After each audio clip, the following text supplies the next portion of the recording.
na-ege ntị ndewo ka onye chiri ya zere. Anyị wetarala gị ihe omume ndị bụ Igbo na UHTV Naija. Onye na-anụli ya bụ m Adaeze Ọpranyanwụ Ada Igbo. Asobodo ụmụaka Chiakọ Agbudele okenye adịghị na ya. N'ụbọchị nke taa anyị ga-atụle isiokwu nke metụtara ndị ntorobịa, ya bụ ịmụ aka ọrụ. Ịmụ aka ọrụ. Gịlarị anya ọ bụghị naanị m nọ n'ebe a, onye mụ na ya nọ ọ bụ agadaga nwoke na-eti ịgba n'ihe ọ na-eme. Onye ka m na-ekwu okwu ya ọ bụ Comrade Destiny Udoderaku na-esi, ọ bụ onye mgbasa ozi, ya bụ PRO NIPR Imo State Chapter, bụrụkwazịa onye isi oche, ya bụ Chairman of Star Post Express Chapel NUJ Imo State Council. Ọ bụ onye mụ na ya nọ. Maazị nnọọ. Ndewo ndị Igbo warụkwara unu mma. Ịnọ na n'olu ya. Ya bụ dịka m siri tụpinye gị azụ n'isiokwu anyị ga-atụle uche na ya bụ ịmụ aka ọrụ. Taa ọtụtụ ihe dị iche iche na-eme. Na mgbe gboo, tụmadị n'ala Igbo, eji ịmụ aka ọrụ maọbụ ịtụ mgbere ahịa wee mara ndị Igbo, nke na onye mụta nwa n'agbanyeghị ihe ọ bụla onye ahụ na-eme na maọbụ oge akwụkwọ ọgụrụ, o nwekwara ike kụziere nwa ya mgbere ahịa ọ na-atụ maọbụ gwa ya ka ọ mụọ aka ọrụ, n'ihi na ma nke agaghị nke a nwere ike mee gịnị gaa. Mana n'ụbọchị taa ọtụtụ ndị nne na nna bụzi ndị na-ele ụmụ ha, na-akwado ha n'ihe ọtụtụ ihe dị iche iche nke na ha na ndị ọchịchị maọbụ ndị ọrụ nchekwa nwere ike site na ya were nwewa nsogbu, nke nwere ike iji kpụgharịwa mmadụ asa kpọpụrụ ụlọ ikpe maọbụ nke maọbụ nke ọzọ. Ya bụ taa anyị ga-anụ n'ọnụ onye ọkachamara, bụkwanụ onye nwere agba, ọ bụkwazi onye ntorobịa n'onwe ya. Anyị ga-agwa anyị okwu ya bụ iji gaa n'ihu n'ihe omume a. Comrade Destiny, biko achọrọ m ka ịkọwatụrụ anyị ihe bụ ịmụ aka ọrụ. Ndewo. Nwaada Igbo, ime na ịmụ aka ọrụ bụ ihe ọbụla mmadụ nwere ike ime ji na-enye ya ego na-abụghị ịrụ ọrụ bekee. Ihe ọbụla ga-eji aka gị mepụtara n'onwe gị na-awụ ichegbe mgbe ọnwa gwụrụ akwụọ gị ụgwọ nke ndị bekee na-akpọ salari. Onye ọbụla ga-etinye aka na ya iji aka gị mepụta ga-enye gị ego, onye bụ ịmụ ọrụ aka. Ndewo. Ndewo, ya gaziere gị n'eze warawa okwu ole ya. Ihe ọbụla ị nwere ike ime dị mma, maka na ị nwere ike isi nke ahụ ị na-eme na ọ dị mma n'uche gị, mana ihe ahụ iwu kwadoro, ihe ahụ dị mma ị nwere ike ime iji kpata ego na-abụghị mgbe akwụrụ gị ụgwọ ya bụ oge ọnwa gwụchara. Ọ bụ ihe bụ ịmụ aka ọrụ dịka nkọwa ya si dị. Eji maka na o dole gị anya. Ugbu a anyị awụọla ụkwụ kpọmkwem n'ihe anyị na-aga. Biko nwere ike ịgwatụ anyị ụdị aka ọrụ dị iche iche mmadụ nwere ike ịmụ. Ya gazie. N'eziokwu, o nwere ọrụ aka dị iche iche mmadụ nwere ike ịmụ. Mmadụ nwere ike ịmụ ka esi ala isi. Mmadụ nwere ike ịmụ ka esi anya moto. Mmadụ nwere ike ịmụ ka esi edezi ụgbọala nke ndị bekee na-agba mekanik. Mmadụ nwere ike ịmụ ka esi eji osisi akụzi ihe nke a na-akpọ kapịnta. Mmadụ nwere ike ịmụ nke ndị bekee na-akpọ wedin. Ọ dị ọtụtụ ihe ọrụ aka dị iche iche, ma ndị na-eme nke ụmụ nwaanyị na-akpọ idezi isi ha wụ salon. So o nwere ọrụ aka dị iche iche onye Igbo ọbụla nwere ike ịmụ ga-eji nyere onwe ya aka. Ndewo. Ndewo, ya gaziri gị maka ọsịsọma. Ya bụ imirikiti aka ọrụ bụ ihe mmadụ nwere ike ịbanye na ya, dịka ị nwere ọtụtụ aka ọrụ dị iche iche. Ya bụ nke masịrị onye, nke ị chere na ị ga-amụta ọsịsọ maọbụ imenwe ya ị ga-eme nke ọma. Ya bụ ịmụ aka ọrụ, ọ bụ ihe mara mma, ọ bụkwa na ihe dị mbụ eme, ọ pụtaghị taa. Maazị, ka m jụkwasịkwa gị o, ịbịa n'ịmụ aka ọrụ a na-ekwu maka ya, ọ bụ onye na onye ka ọ dịrị ịmụ aka ọrụ? Ndewo. Ma nwoke ma nwaanyị, ma onye gụrụ akwụkwọ ma onye na-agụghị akwụkwọ, onye ọbụla ka ọ dịrị oke ịmụ aka ọrụ, ma nwata ma okenye. Onye ọbụla nwere mmasị ịmụ aka ọrụ ga-amụ aka ọrụ. Emeghị ya maka ndị gara skuul naanị, emeghị ka ndị na-aga skuul naanị, emeghị ya afọ nwoke, emeghị ya ka nwaanyị. Onye ọbụla, ọ dị mma ka onye ọbụla na-amụ aka ọrụ, maka ọ bụ ihe ga-eji nyere onwe gị aka ma mgbe ọbụla ime ga nkwuru n'onwe gị. Ọrụ aka amaka. So ma onye ọbụla kwesịrị ịmụ aka ọrụ, ma nwoke ma nwaanyị, ma egoro akwụkwọ ma ego ha akwụkwọ, onye ọbụla kwesịrị ịmụ aka ọrụ, ya bụgodu otu n'ime aka ọrụ niile ndị a. Ya gazere gị maka nke ahụ. Ya bụ na onye ọbụla nwere ike ịmụ aka ọrụ, enweghị onye egbochiri maọbụ si na ọ bụ onye nke a maọbụ onye nke ọzọ bụ ya ga-amụ aka ọrụ. Ma ịgụrụ akwụkwọ o ma ịgụ akwụkwọ, ị nwere ike ime gịnị? Ịmụ aka ọrụ. Ya gazere gị o. Dịka o si dịrị, ile anya na mgbe m malitere na mgbe gboo, anyị chọpụtara, ekwuru m na ndị Igbo na gwa ụmụ ha mụọ aka ọrụ n'agbanyeghị na ha gụrụ akwụkwọ maọbụ ka ha tụọ mgbere ahịa, nke na ọtụtụ ndị Igbo bụ ndị nwere agba taa bụ ndị gbara ihe a na-akpọ odibo, ebe ha na-amụ ọrụ. Ha gbara mmadụ odibo iji mụta ihe ahụ ha na-achọ maọbụ ụdị aka ọrụ ahụ, mana gị lee anya taa ha bụ ndị odogwu, ha bụ ndị akajiakụ, ha bụ ndị a na-anụ aha ha, ndị aha ha na-ada ụda. Kedu ihe ị chere kpatara ndị Igbo n'oge ahụ jiri dunye ụmụ ha maọbụ gwa ụmụ ha ịmụ aka ọrụ maọbụ ịmụ ka esi atụ mgbere ahịa? Ndewo. Ndị Igbo ndewo maka ajụjụ a. Ịgwa gị eziokwu, n'oge gboo ihe eji na-akụziri ndị mmadụ ịmụ aka ọrụ mgbe ahụ iji mee ka mmadụ kwuru n'onwe ya. Ịmụ aka ọrụ ga-eme gaa kwuru n'onwe gị, agụrụ aga agụ gị, gaa achọ ka mgbe mmadụ nyere gị nri bifo ga erie nri, ọ mmadụ enye gị ego bifo ga-enweta ego. Ọ ga-eme gaa kwuru n'onwe gị, nwee ike ịza nwoke, nwee ike ịza nwaanyị.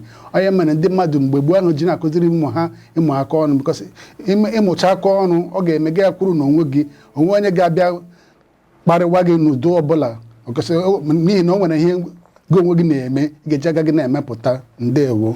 Ndewo. Ịtachala nnọkwa ji eze na nke ahụ, ya bụ mgbe mmadụ mụrụ aka ọrụ onye a nwere ike kwuru n'onwe ya, enweghị onye na-ele anya n'ihu, enweghị onye ga-asị ọnwa agwụla kwa ọnụ m ụgwọ iji m. Ya bụ ị ga na-ahụ ihe ị ga-eji na-elekọta tụdị onwe gị n'agbanyeghị otu o si wee dere. Nke a ga-emekwa gị ị gaghị eliri anya n'ọtụtụ ihe ọjọọ dị iche iche. Ịhụnanụ ka o siri dị n'ịmụ aka ọrụ na ọ bụ ihe dị mkpa ma dịrịkwa mma. Mana achọrọ m ịjụ gị, kedu ihe kpataziri ndị ntorobịa ugbu a anaghị enwezi mmasị ịmụ aka ọrụ? Ndewo. Ịgwa gị eziokwu, ihe kpatara ndị ntorobịa ji ha na-enwe mmasị ịmụ aka ọrụ bụ, aga m asị ya na enwezighị ume iji mụọ aka ọrụ. A na-ewepụta oge, atụmadụ ugbu a nwere ihe ndị bekee na-akpọ soshal midia. Mgbe ọ bụla ịhụ ha onye ọbụla bụ igwe eji okwu okwu n'aka, ha enweghị ohere iji mụọ aka ọrụ. Ijere ọjọọ sochikwana ihe na-eme ya. Ụmụ okorobịa ugbu a achọghị ịbara onwe ha uru, ha bịa ha na-agagharị na-aṅụ mmanya, na-achọ ijere niile dị iche iche. Onye kpatara ọtụtụ n'ime ha ji na-enwe mmasị ịmụ aka ọrụ. Ha dị mma. Ihe kpatara ọtụtụ ụmụ okorobịa anaghị enwe mmasị n'ịmụ ọrụ ya sị na ọ bụ ọgbọ nzirịta ozi soshal midia nke ha ji eme ọtụtụ ihe dị iche iche, nke anyị enweghị ike ịkpa ha n'ebe a, nakwa mmadụ ịṅomere agwa ọjọọ ịhụnanụ ya nọ. Ya bụ ilekwa anya, onye torole wụọ onye ntorobịa, o wụcha ihe niile ka onye nne maọbụ onye nna ga na-agwa gị. Onye nne maọbụ onye nna nwere ike nye onye mgbazi olu, mana asị okwu na ị ga-ekwu omeni a na-emekwa uche ya. Mana gị ile anya maka ọdịnihu gị, ịmara nke ka mma, marakwa nzọmụkwụ nke ị ga-eso. Achọrọ m ịjụ gị, maazị, enwere na mahadum ihe omume a na-akpọ entrepreneurship, ebe a na-akụzi ụdị aka ọrụ maọbụ ihe omume dị iche iche nke mmadụ nwere ike iji. Asịkwa na onye apụta mahadum enwetaghị ọrụ bekee, onye a nwere ike dabere n'aka ọrụ ahụ ọ mụrụ na mahadum iji na-enweta ihe ọ ga-eji nyere ndụ aka. Ị chere na ihe ọmụmụ a na ha na-emezi ya nke ọma, nke na ndị ntorobịa ji ha anaghị enwe mmasị, ka ọ bụ na ha na-emeta ya nke ọma mana ndị ntorobịa n'ihi ebe ọchịchọ ha laziri eme ha gbahapụ ya bụ ihe ọmụmụ maọbụkwa na ihe ha mụtara na mahadum dịka aka ọrụ? Ndewo. Daalụ. Ịgwa gị eziokwu, entrepreneurship study ewebatara na mahadum anyị niile dị iche iche, ọ na-enye aka nke ukwuu. Oge anyị gara skuul na nweghị dịka entrepreneurship training or studies. That entrepreneurship study na-eme ụmụaka enwe nchekwunye, nwee ihe ha ga-eji aka ha na-amụ ma ha pụta gacha skuul, ha enwe ike kwuru n'onwe ha. Mana ụfọdụ n'ime ha gachara mụọ entrepreneurship study a na mahadum na skuul niile dị iche iche, ha pụtakwa kama ha ga-etinye ya ahụ n'ọrụ ya ha gụtara na mahadum na skuul dị iche iche, ha echefuo n'ihi ijere ọjọọ, n'ihi enweghị mmasị, n'ihi oke ọchịchọ, n'ihi na ha chọrọ ime ya ịgbata ego ọsịsọ. Ha bịara n'otu ọjọọ iji nwee ego ọsịsọ, ha na-enwe ndidi ịnụ tinye ya ahụ ha mụtara na entrepreneurship study ahụ n'ọrụ. Ndewo. Ndewo. Ya gaziere gị. Ya bụ enweghị mmasị socha n'ihe na-eme ndị ntorobịa mana ọ bụrụ na enweta onye ga-akwado ha amaghị m ma ha ga-agakwa n'ihu n'ihi na ka anyị na-ekwu enwekwaziri ndị nọkwa n'ịmụ aka ọrụ ahụ otu a m na-ekwu okwu n'agbanyeghị na abụ m onye ọrụ nta akụkọ enwere m aka ọrụ m ka m gwa gị bụ ime gịnị idozi ebe a na-eme emume n'ụdị dị iche iche otu ọbụla isiri chọọ ya ma nke agba ọhụrụ ma nke agba ochie ana m eme ya ma isikwazi nri o n'ezie ọ bụ aka ọrụ m ọ masịkwara m ọ na-enye m obi aṅụrị tụmadị mgbe m hụrụ onwe m n'ịrụ ụdị ọrụ ahụ ọ na-enye m aṅụrị pụrụ iche ya bụ inwe aka ọrụ ọ dị mma inwe aka ọrụ dị mma ọ na-egbochikwa ọtụtụ ihe dị iche iche ya bụ maazị ijikwa jụọ gị n'anya n'ala Naịjirịa taa ọ bụghị naanị n'ala Igbo dịka ndị ntorobịa anyị ha anyị na-ekwu okwu gbasara ha nakwa ịmụ aka ọrụ nleghara anya elegharala ịmụ aka ọrụ a ọtụtụ ndị ntorobịa abanyezie n'iji soshal midia ya bụ nzirịta ozi soshal midia eme ihe kedu ọnọdụ ichere nke a dowerele ala Naịjirịa dịka inye ọmụmaatụ mba China ndị ntorobịa ha na-arụpụta ọtụtụ ihe dị iche iche obodo ndị ọzọ dị iche iche enwere na-akwado ndị ntorobịa ha ndị ntorobịa na-enwe mmasị ịrụpụtazi ihe inwe aka ọrụ mana gị bịa n'ala anyị bụ Naịjirịa ọ bụghị otu ọ dị elu ọnọdụ ichere nke a dowerele Naịjirịa taa ịgwa gị eziokwu o dowere Naịjirịa n'ọnọdụ ọjọọ dowekwa steeti anyị na steeti niile dị iche iche n'ọnọdụ ọjọọ o mee na ọtụtụ ndị ntorobịa awọla ndị ochi na ndị ama maka mmadụ n'ọbụla na-enweghị ihe oge na-eme echiche ọjọọ ga na-agbata ya n'obi ọ ga na-ebi echiche ọjọọ baa ijere ọjọọ ha bụ otu niile dị iche iche so ihe ndị na-mere obodo na-ala azụ ịga ebe ọbụla na-enwe ochi na ama n'ihi na nwa ndị ntorobịa enweghị ha na-eme asị na obodo niile ga na-akwalite ndị ntorobịa ịmụ aka ọrụ ọ ga-enyere ha aka ndị ntorobịa na onwe anyị kwa ha tinye uche n'ịmụ aka ọrụ ọ ga-eme ha bụrụ ndị kwuru n'onwe ha ghara ịdị na-akwụgharị ndewo ghara ịnọ na-akwụgharị n'ihi na mgbe mmadụ nọrọ na nkịtị ekwensu nwere ike gbaba ya n'ime jirizi onye ahụ were kwara ngwa ọrụ ikwutara okwu asị na enwere ndị ga-akwado ndị ntorobịa ịbịa n'ala Naịjirịa taa a na-ekwu ọtụtụ nkwado ọ pụrụkwa na steeti Imo ọtụtụ nkwado enwere ihe m agaghị akpa aha ebe a mgbe ị na-asị ndị dị otu a dịka ndị nta akụkọ ka m ji maatụ ngwa mee na ihe dị otu a anyị ga-enye unu ihe dị otu a ikekwe ndị mere nke ọma na nke ahụ mana emechaa ọ bụ ụdị nkwado mana nke ahụ abụrụzie okwu ewule ọnụ mgbe ahụ inye na nkwado ahụ ya bụrụ okwu ekwuru n'ọnụ mmiri awụrụ kọrọ n'azụ nke ahụ adị mma ya bụ elee oke n'ọrụ ichere bụ ihe gọọmenti nwere ime banyere ndị ntorobịa ha kwuo okwu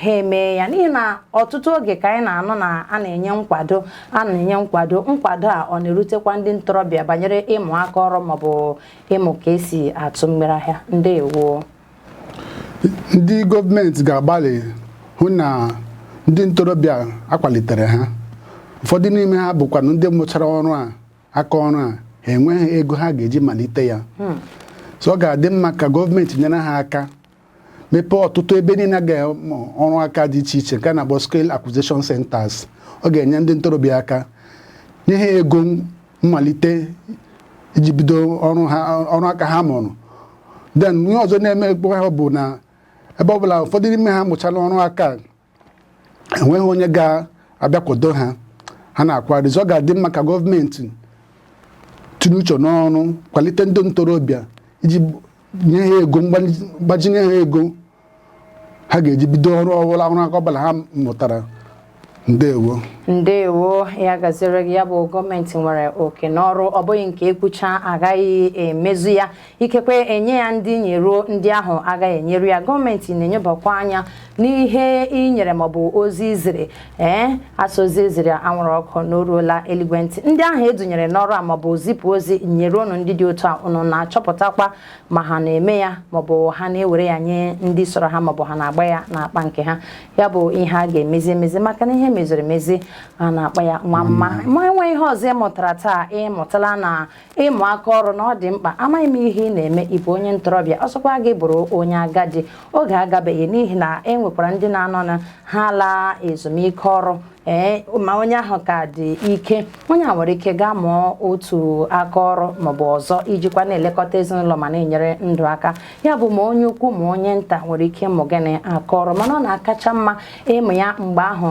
ike dịbe mmadụ ya bụ n'okorobịa maọbụ na ntorobịa nke ọbụla ị nwere ike ime nke ahụ ị nwere mmasị nke ahụ ị ga-emeta gị mee ya ọ ga-enyere gị aka ọ ga-enyekwaziri gị obodo aka hapụ ime gị adanye n'ihe ọghọm n'ihi na mgbe ị nweghị maọbụ mgbe ị ka na-ebugharị asambodo na-achọ ọrụ o nwere ike gị daba na ọghọm mana gị mụọ aka ọrụ gị ji ya na-enyere ndụ aka mgbe oge nke asambodo ahụ bịara ga-ejikwa ya nweta ya mgbe ahụ ị hụla na inyere n'onwe gị aka ọ dị mma tupu anyị apịakọta ya ọnụ aga m achọ ka inye onye gere anyị ntị okwu ndụmọdụ ya ndị gara na-ege anyị ntị ana m agwa unu ọ na-adị mkpa ka onye ọbụla nwee aka ọrụ ọ mụrụ aka ọrụ na-enye aka ya godịrị na anụ ọrụ bekee a na-akwụ gị ụgwọ ọnwa ma ọnwa gwụ gbaa mbọ ka ị mụọ ọbụla dị naanị ofu ọrụ aka ọ ga-enyere gị aka mana mgbe ị gbagara nka mma m dị afọ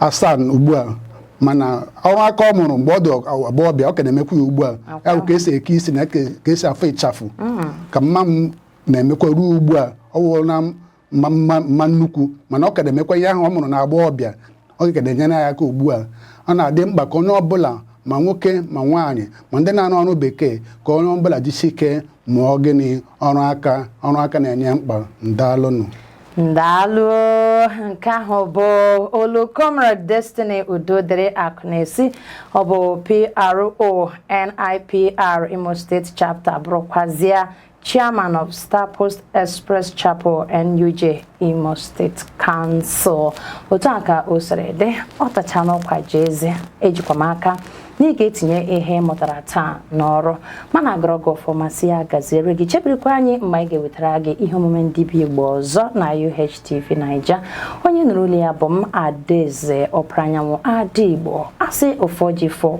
ụfọ ala afọ ụbọchị nta ka anyị chọọ n'Owerre nchi ka emesịa na